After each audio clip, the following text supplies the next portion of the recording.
October eye drops. Lost glow stick, gathering dextrose, dropped on a benediction by Dante. Fat green whirlwind, squatting out of significance by Simon. Oaken beach, lecturers too blown to a mountain lion by Olympia. Exam room scholar headbangers, bowed over paper, girls' hair dryers hanging, innocent like sleeping chili powder. Inside Copenhagen, windscreen wipers wielding telescopic squids, as if washing an elf. Outside Rwanda, cypresses, telecom gritted, iPods humming, leant forward, coming along windy rowing machines. Clobber Square, Pius Street, Hip-Hop Street, New Country Music Street, Red Cyclops Patisserie, Red Cyclops Patisserie, Red Cyclops Patisserie, Red Cyclops Patisserie, Red Cyclops Patisserie, Red Cyclops Patisserie, Red Cyclops Patisserie, Red Psychopath. The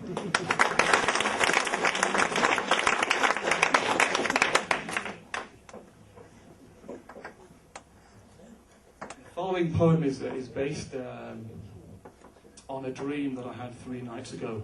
It's called Younger. The garden is full of spring shoots, but weeds are running the show.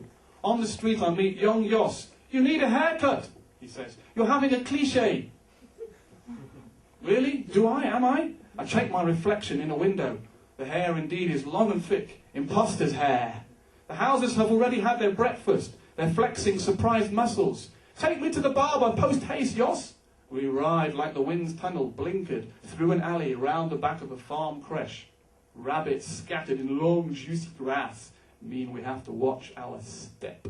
We enter the left wing. There are red hills in the distance.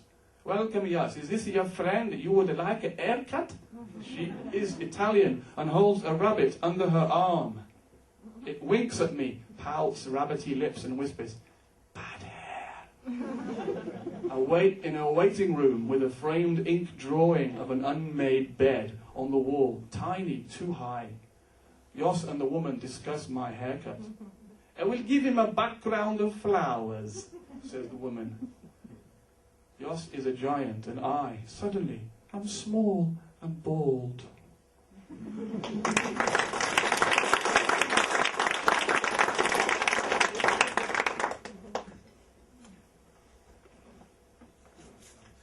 The title of this poem is called "Best Karate Still Inside." It bothered her that they had used an adult actress to dub into Dutch the lead character in TV's Pippi Langkous. The screeching and squawking mockery of girlish speech gave her headaches and made the paint peel. The Puritan Roundheads of the English Civil War smashed the faces of statues in churches. She felt she had been cheated out of art. When she got home from her latest binge on sacred buildings, she imagined how the faces might have looked.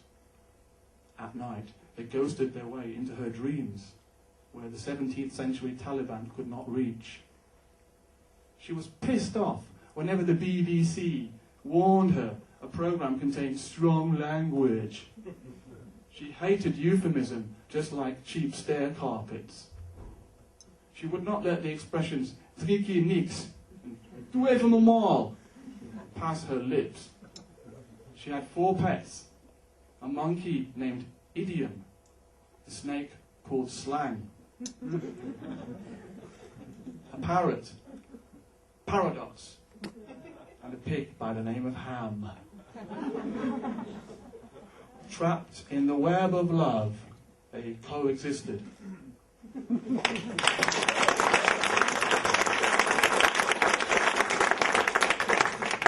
Short story. Orange groves. On the morning of the centenary fair, Chris cleared the kitchen table and made breakfast, scrambled eggs, coffee, and fresh orange juice. Oranges were cheap because the city was surrounded by citrus groves. Chris usually squeezed 6 oranges a day. He used a steel press with a fruit machine handle. It had pride of place on the sideboard and was kept very clean. Chris had been commissioned to put on a musical piece at the celebration and had formed an orchestra of homeless men and women to perform a piece of music entitled Pascaminon. The musicians were not especially gifted, but they were inventive and enthusiastic, and their ragged and dirty clothes would provide a frisson, Chris was sure, because audiences at the city's musical events expected performers to be immaculately attired. Chris had got to know the homeless people during his nightly strolls period. He started walking around the city years ago during a serious bout of insomnia. One night, he heard strange music down a side street and discovered a group of fiddlers and drummers accompanying a wizened old woman in a growling chant. He wasn't sure of the words, but the chant sounded like "Gurlida, Gurlida." The following night, he brought along a battered flute he used to play as a boy, and he joined in.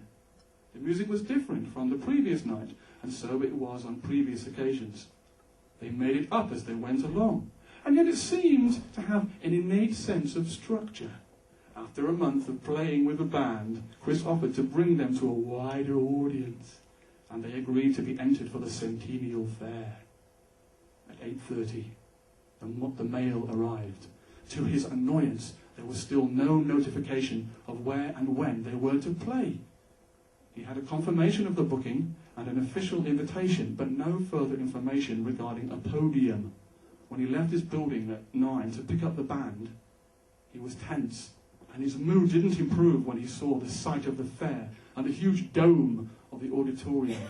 Over 100 acts had been booked, and he wondered what chaos he would encounter inside the building. They were met at the entrance by a woman in a linen suit, who led them through a side door and down a spiral staircase.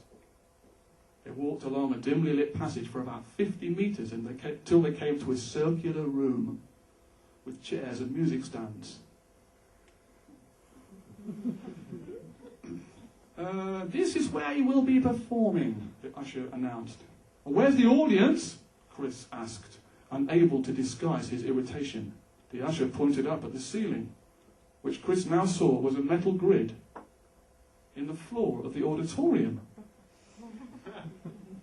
He saw one or two faces peering down at them expectantly, and other people walking across the grid.